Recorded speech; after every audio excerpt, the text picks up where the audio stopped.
Quote, when Oprah first had her own show, I used to really love her, but through the years I found that she'd either changed or maybe she actually hid who she actually was. The question is, which of those is true? And what are the red flags around Oprah we simply shouldn't ignore? Such as our first segment, her hypocrisy and exploitation. So, TikTok user Nikki Is Just Me made a posting 2 years ago highlighting what she felt was the breaking point for her as a fan of Oprah's show. Oprah was interviewing a woman who had survived a plane crash with full body burns and nerve damage, and during her segment, she also chose to read a write-in letter of a stay-at-home mom who was struggling to find her place in life and express boredom at hanging out with her kids and hanging out the house, and the follow-up guilt about how she didn't know how to find any enjoyment in that. Obviously, two very different women. And Oprah made this choice intentionally, rather than follow her own repeatedly expressed opinion that, and I quote, "You can't compare your problems to others. Everyone deserves to feel like just because I'm not dying of cancer, my problems are still valid." She pulled this melancholic housewife letter out to specifically not validate that woman or her emotional displacement. She decided to send this housewife to the horrifically burnt woman's house so she could learn to appreciate what she has at home. TikTok user Nikki stated the obvious. This is disturbing on both ends for both women, because both women had incredibly valid struggles, but to take that housewife who'd been honest about an everyday struggle to a woman with an incredibly unique and difficult one just to teach her a lesson and say, oh, you don't understand how you don't have it as hard, you take things that you have at home for granted. Well, this was just wildly invalidating for both people involved, and it's hypocritical and goes against Oprah's whole mantra that she likes to insist upon. And she did this because Oprah comes from a group of talk shows that were massive in the 90s where shock value was the norm. So it's been obvious that her style of journalism seems to favor the shock value of breaking news scandals rather than actually seeking the truth. A horrible example many people remember is she wanted the scandal, drama, and headline of being the person to out the famous actor Nathan Lane as gay in the mid-90s during an interview. Luckily, Robin Williams was with him and understood what Nathan was uncomfortable about and changed the conversation with such force that it told Oprah the jig is up. This ain't the first rodeo nor the last, because Oprah seeks shock value to grab viewership and keep an audience. Both she and they are only interested in the gasp, not the context, the explanation. When Oprah's bugging for answers, it's not answers she wants, it's drama. And that's why the Meghan Markle interview was almost 2D the way that it was one-sided, or how she kept asking Dolly Parton what work she'd had done on her body repeatedly. Her show was pure exploitation of people's problems, and it also gave a platform to the equally exploitive people like Dr. Oz, king of fake science, and Dr. Phil, the king of fake psychology. And since they came up, let's talk about Oprah's bad company for the next segment. It's a well-known fact that Oprah is friends with two very bad men.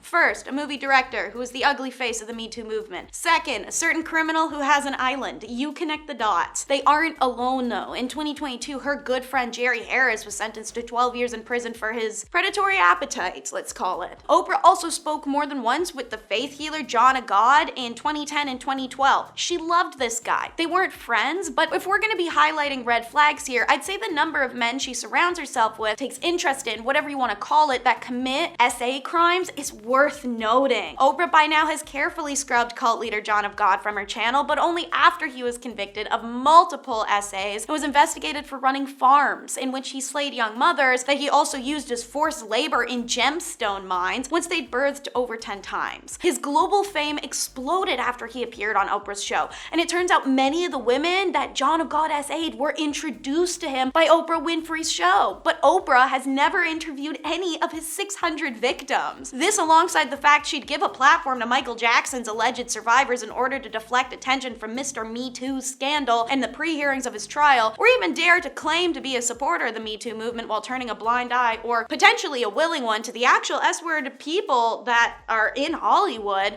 shows a lot of negative character. And that's why our next segment is going to be called No Girls Is Girl. According to the actresses who have accused Mr. Me Too, his behavior was no secret in Hollywood. Oprah, as an insider to the businesses and working with him for years, had to have been aware of who this man was and still chose to work with him. It's even alleged that Mr. Me Too used his relationship and proximity to Oprah to lure in women. The British actress Katie Ann Noble says Oprah duped her into thinking he would help her career. To quote Noble's attorney, he wasn't acting alone. He wasn't allowed and enabled to do what he did to Katie and other women without help. But Oprah has never truly had to face any allegations. Every time they start up, if you pay attention, they end up going dead from Twitter trends within hours, or they're swept under the rug of the news outlet that posted them within hours. A good example is how even even Seal said publicly Oprah knew what was happening to women in Hollywood and did nothing. Then Oprah's little minion, Chrissy Teigen, threatened Seal, and a former neighbor came out with allegations against him within 24 hours, which some people have actually pointed out feels coincidental. Overall, public consensus and the hordes of evidence point that Oprah was well aware of who Mr. Me Too was, and she ignored it, even poached for it, alongside many others to obtain selfish fame. But it's better than blacklisting, something Oprah sees happen to those who do reap her rage, and this is how Oprah treated Monique, a woman who is not only an SA survivor, but she won an Oscar in 2010. And wouldn't you know it, that's the same year Oprah chose to interview her and surprise her by inviting her whole family on stage during the interview, including the brother who SA'd her. So Oprah allowed Monique's parents and her brother to then berate and gaslight her on national TV. And in the interview, Oprah also acknowledged that yes, she was aware of the beef between Monique and her mother at the time. Monique confronted Oprah behind stage about going behind her back and exploiting her trauma for clicks and attention. Oprah said she'd check into it, never called back. Monique then confronted Oprah the next time they saw each other in person at a celebrity event, and Oprah apparently issued a half-assed apology. Within a month though, she's gotten Tyler Perry and Lee Daniels to help engage in a smear campaign which labeled Monique as difficult to work with and other meager rumors, all because she was not okay with Oprah exploiting her trauma in a way she didn't approve. As a result, Monique's career suffers, and when asked about the events that transpired, a very defeated Monique said sarcastically that I wasn't blackballed, I was whiteballed. Thank you, Miss Winfrey. Thank you, Mr. Perry. Thank you, Mr. Daniels. And if you don't stand up for yourself like Monique did and get blacklisted, you lay down and get publicly shamed like poor Toni Braxton. Invited onto the show in 1998, Toni Braxton was a superstar and a 5-time Grammy winner, but due to financial mismanagement and being taken advantage of, she was on the brink of bankruptcy at the time. Oprah was insanely rude and out of pocket to Toni, who was no doubt going through a very difficult time in her life. She told her disparagingly she was to blame for all her financial troubles because she overspent and overconsumed. However, Toni was very publicly known to have been taken advantage of by her record label, as they made $170 million off of her album sales, where she only got 35 cents per album unit sold. Braxton then had to go on tour to promote the album, but she couldn't find a sponsor, so she has to take out a loan to finance the tour herself. Therefore, she makes petty cash from her album sales because of the terms of her record contract literally ripped her off, and she paid a high interest loan to fund her tour, which she went on to promote her album so the record company could make millions while she made peanuts. Like we talked about earlier, Oprah cares about the gasp, not the actual context, so she used the interview instead to tell the world how Toni was used to degrade the woman, act condescending, and call her broke multiple times. Sketchy Charity is our next segment, and it's about how Oprah opened a school in South Africa, the Oprah Winfrey Leadership Academy for Girls, located out of Johannesburg, a school marred with allegations and some serious criminal charges. So Oprah spent over $40 million on the school, but it only provides education to 152 students. Calculations that don't make sense if you factor in the building costs, providing food, providing uniform, and textbooks. There's insane lumps of money missing from her bill. And she's not given a penny to fund any inner city and underprivileged kids' education in the USA. So many people have questioned Oprah's motives to spend a fortune on a super luxurious school in Africa, where no news outlets or people in general can have eyes on it, and believe in fact it may function as some sort of cover for something similar to like the aforementioned Billionaire Island or something worse. The dorm matron, who was cleared on all charges thus far, and the headmistress, who threatened Oprah with a defamation lawsuit and they settled out of court, are, according to many people, only scapegoats. Leaving Neverland is a complete mess of a documentary and situation that goes a little like this. Oprah funded Leaving Neverland, a documentary about Michael Jackson, and interviewed 2 purgers and profiteers, Robson and Safechuck, who accused Michael Jackson of misconduct in their attempt to secure a big payday. And for Oprah to deflect the attention, as prior mentioned, off of Mr. Me Too scandal and the pre-hearings. So Rob Safechuck are both determined to be purgers by Judge Beckloff, who dismisses their lawsuits and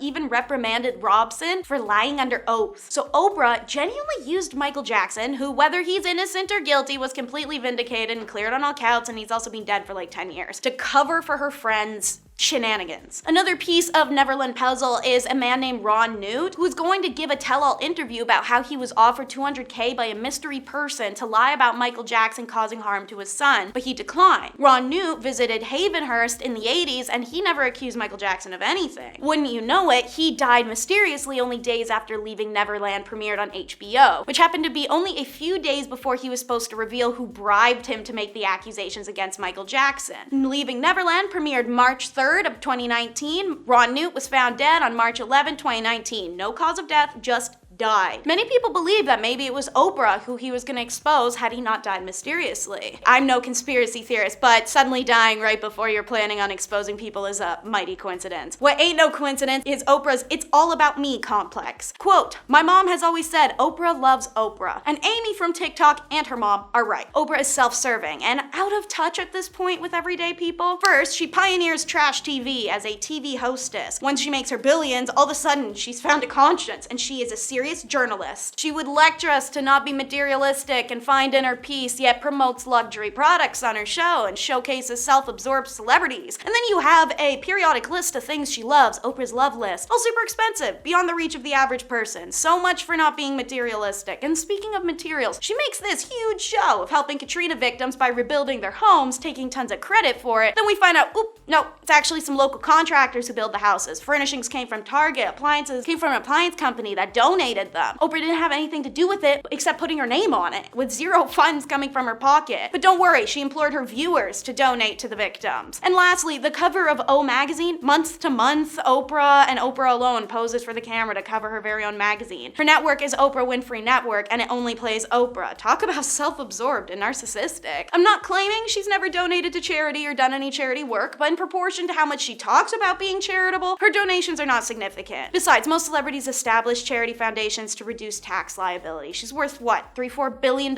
She goes on and on about empowering women. Why does she try empowering some of the 15,000 homeless women in downtown LA where she lives? All right, and probably because of our last segment, which is B. Winfrey's take, aka what Barbara Winfrey, Oprah's former stepmother, said about Oprah. Oprah talked about Barbara before, specifically that it was she who imposed a 3-year intercourse ban on Vernon, Oprah's father, after obtaining that video of him having intercourse with a questionable person in his Nashville barbershop a few years before she told the story. In 1995, Vernon, however, was also accused of SAing a woman, and what was Oprah's response when he was charged? She called it money-motivated extortion and assumed the woman who pressed charges was trying to come after her wealth specifically. Insane. Barbara thought so too. She went ahead and divorced Vernon, only to learn the dark side of her stepdaughter. Oprah's controlling ways were put on full display when B. Winfrey refused to sign a confidentiality agreement in exchange for keeping her home and car as part of the divorce settlement. To quote, her brand is that she's nice, caring, generous, giving person, but that's not how she is. She's controlling. It's all about control. She has confidentiality agreements with pretty much everybody in her life. She has them sign their life away and she has them in her pocket. He also said his daughter told him that she would cut off his trust money if he did not divorce me. The woman has set out to ruin me, destroy me, to take this house away is petty. It's been my home for 14 years. Oprah's a billionaire 3 times over. Her health lives better than this. She said publicly she offered to sell the house and give me the proceeds, but that's a lie. She never said that. Oprah owns property all over the world, so there's no reason to sell this house other than to spite me. It's a personal vendetta. If she was a more decent person, she would realize that what her dad did was very wrong, instead of plotting against me and pushing me out of the scene. Some people can have money and they can be mentally rich, secure in what they have, I guess, but others, how can I put it? Some people you can't take the ghetto out of, she admitted. That's Oprah. It's who she is and it's where she's from. She had money. Everybody was going to know it and see it, but she had to be in control. If that's the case, in the words of B. Winfrey, Oprah can control which vibrant shade of red color she would like to have her flags be, which float around the woman like moths to flame. So what do you think, viewers, now that we're done? Can you overlook Oprah's connections to these 10 red flags, or be colorblind essentially? Or are you more of a brazen bull ready to huff and puff at the sight? Comment down below what you thought of Oprah's accusations, or share with a friend to get a debate going. Be sure to like and subscribe for more juicy content. I'll see you around next time.